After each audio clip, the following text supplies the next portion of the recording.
Over the past couple thousand miles of driving my 2017 Chevrolet Tahoe, I've noticed a clunking noise coming from the rear end. On a hunch, I took it upon myself to get underneath this thing and see what's going on. After moving the vehicle up and down with my hands and feet to duplicate the noise, I was able to find this bottom section where the shock is mounted is actually loose, moving back and forth, making a clicking noise.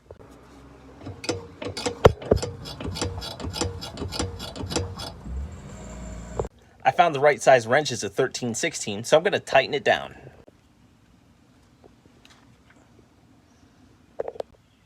Using my 13/16 socket and ratchet, along with my rubber mallet to tap the wrench a few times, I was able to secure the bolt. Seems nice and tight. I'm going to take it for a drive and see if the noise is gone.